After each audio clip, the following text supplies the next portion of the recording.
श्री स्वामी समर्थ आजच्या नवीन व्हिडिओमध्ये आणि श्री स्वामी समर्थ या यूट्यूब चॅनलमध्ये तुमच्या सर्वांचे सहर्ष स्वागत आहे। अनंत कोटी ब्रह्मांड नायक राजाधिराज योगीराज जगाचे चालक मालक पालक श्री स्वामी समर्थ महाराज यांना त्रिवार वंदन करते आणि आजच्या नवीन व्हिडिओला सुरुवात करते। आज आपण श्री गुरुचरित्र अध्याय 2 घेणार आहोत।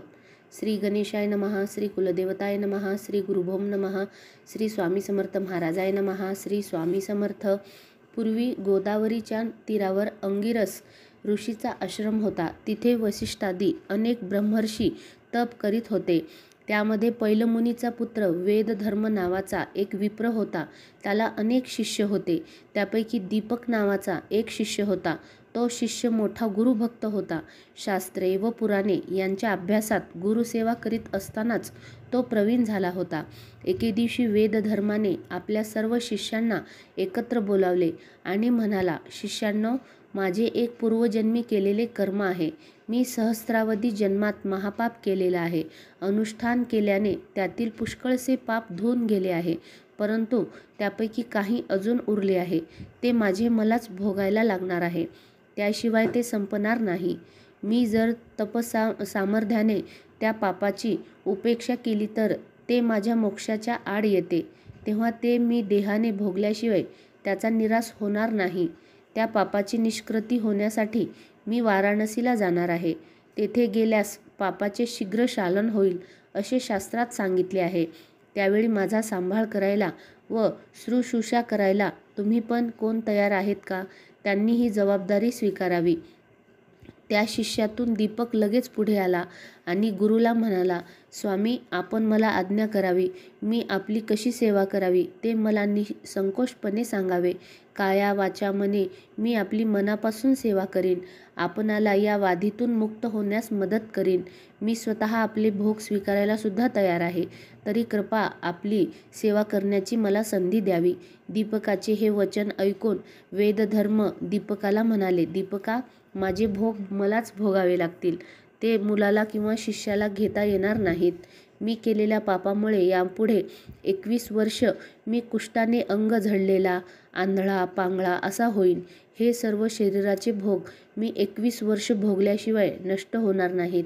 तेव्हा त्या सर्व काळामध्ये तुला माझी सेवा करायची इच्छा असेल तर तू मला काशीला घेऊन चल। तुझ्यामुळे हे शिष्योत्तमा मी शाश्वत पदास पोहोचू शकेन। काशीस मणिकर्णेच्या उत्तरेस कंकलावेश्वर तीर्थाजवळ ते गुरुशिष्य राहिले। तेथे वेदधर्मास कुष्ठरोग झाला। गुरुला दिलेल्या वचनाप्रमाणे दीपकाने गुरुची अत्यंत मनोभावे सेवा केली। गलित गात्र व चिडखोर झालेल्या गुरुच्या सर्व लहरी त्याने केलेला छळ त्या शिष्योत्तमाने आनंदाने सोसून त्यांची सेवा केली। दीपकाची गुरुसेवा पाहून भगवान शंकर प्रसन्न झाले। तुला वरदान देऊन मी तुझ्या गुरुची व्याधी नष्ट करतो, असे भगवान शंकर दीपकला म्हणाले।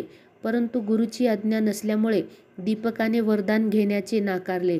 भगवान शंकरांना त्याची गुरुभक्ती पाहून खूपच नवल वाटले। त्यांनी श्री विष्णूंना दीपकाच्या गुरुभक्तीची सर्व कथा सांगितली।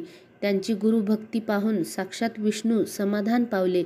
दीपक समोर प्रकट होऊन त्यांनी दीपकला वर मागण्यास सांगितले। दीपकाने अधिक गुरुभक्ती करण्याचे सामर्थ्य व ज्ञान द्यावे, म्हणजे मला गुरुची सेवा अधिक चांगली करता येईल, असा वर मागितला। श्री विष्णू दीपकला तसा वर देऊन अंतर्धान पावले। नंतर दीपक गुरुजवळ गेला, तेव्हा गुरूंनी त्याला विचारले, भगवान विष्णूंनी तुला काय वरदान दिले ते मला सांग। दीपकने घडलेला सर्व वृत्तांत आणि त्याला मिळालेल्या वरदानाची सर्व हकीकत सांगितली। वेदधर्म आपल्या शिष्य दीपकाची गुरुनिष्ठा पाहून संतुष्ट झाले व त्यांनी दीपकला, तू दीर्घायुषी होऊन तुला वाचासिद्धी प्राप्त होईल व यापुढे तू काशीपूरला निवास करशील, असा आशीर्वाद दीपकला दिला।